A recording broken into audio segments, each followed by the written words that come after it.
Here we are. We have our shadow boxes here. We have the sky. We have the water.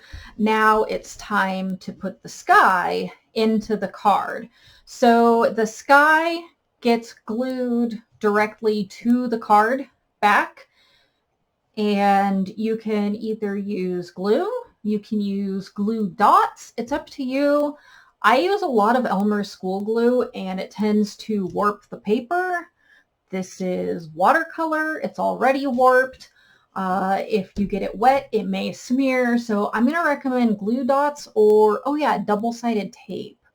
I use that too. So I'm going to use double-sided tape to glue the sunset into the back of the card. I'm going to only show you me putting together one card, the sunset in one card. No sense in making you watch two. So I'm going to flip over my dry watercolored piece. I'm going to take some double-sided tape.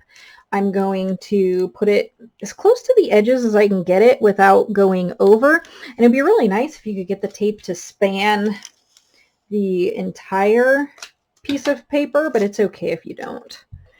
I don't like going over and having to trim it. So double-sided tape down. We're going to make sure we put it on all four sides.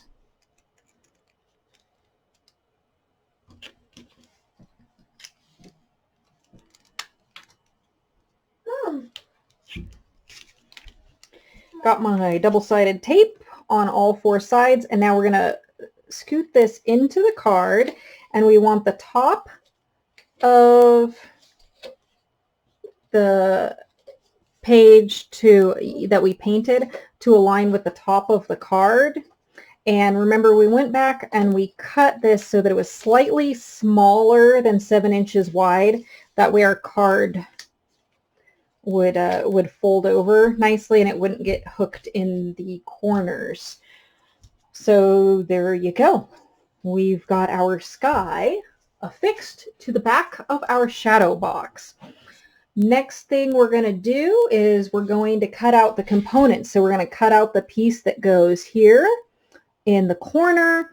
We're going to do the mountains, and if you have a die that has birds or something in the sky, I'll show you how to do that too.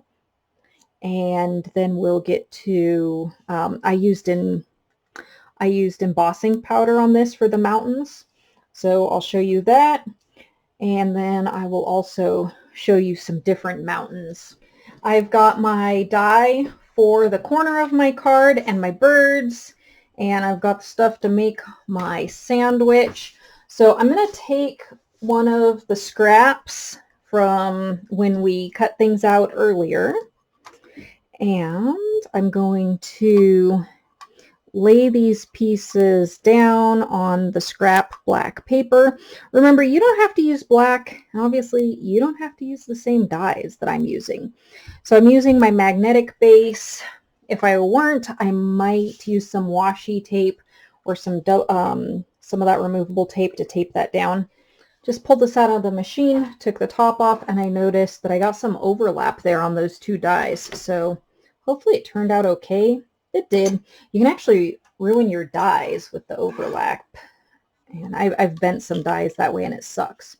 This one is really intricate, so you got to be careful pulling the cut piece away from the rest of the paper, because if you're not careful, you'll end up tearing your piece.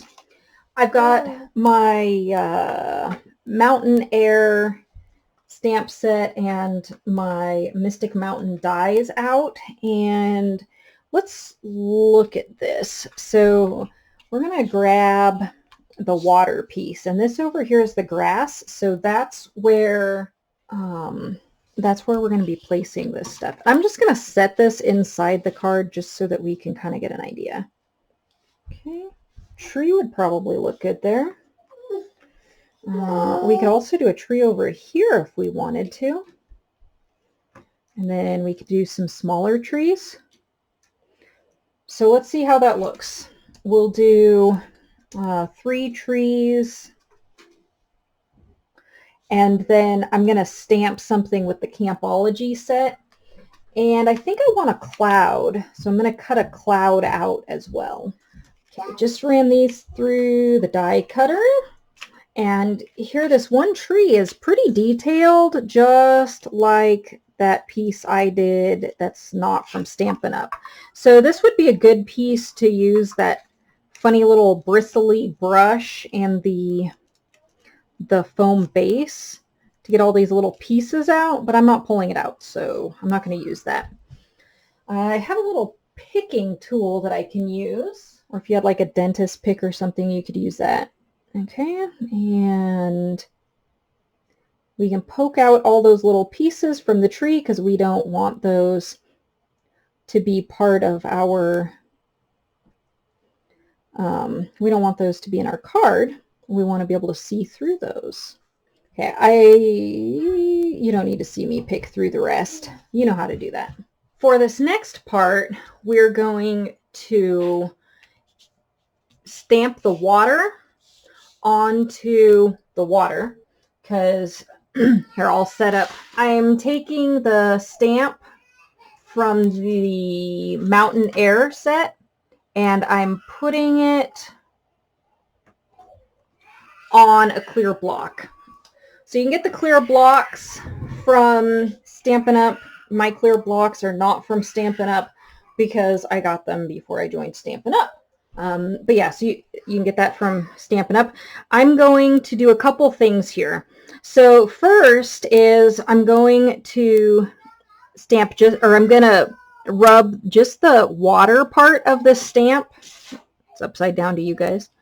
With black ink. Okay, so we want to move kind of fast. This is a black stamp that came with Paper Pumpkin. And what we're doing here is we made it so that only part of the stamp is inked up. And we're going to stamp it onto, it didn't work very well. It did the same thing to me the other night. And I don't know why. So we're going to try again. Anyway, the idea here is that by putting the ink only on part of the stamp, we're only going to apply the ink to part of the image, assuming the ink's actually going to transfer. That's a little bit better. So we're going to set that aside. That's going to dry. I'm doing two at the same time, remember? So I'm going to do the same thing to my water for my second card. Try to apply that ink fast. Breathe on it to hopefully keep it moist. And I'm trying to line that line up on the stamp where I put the ink, just with the very top of the page here that I'm stamping it on. Trying to get a nice even stamp. That turned out a little bit better. So now I want to clean my stamp. You can get stamp cleaning stuff from Stampin' Up as well. This is something that I've had since I was, I don't know, geez, like in first grade. I think someone gave me this stamp cleaner as a gift and I'm still using it. Anyway, you can see I didn't stamp a whole lot until recently. So I've applied the stamp cleaner. Oh, be sure to keep your stamp pad covered so it doesn't dry out. Apply the stamp cleaner. I'm going to try to clean my stamp. You're going to want to do the same thing. There are areas here that the water imprint didn't really make it very well. That's okay. We can grab a black permanent marker and we can draw that in. So I'm going to clean my stamp off screen and then I'll come back and I'll show you how I put the water in with a black permanent marker. As you'll see, my stamp is still on my clear block because we're going to need that to put some embossing ink on. I've got my black permanent marker. I'm just trying to replicate the pattern that the stamp made. And basically, it's kind of like horizontal squiggly lines.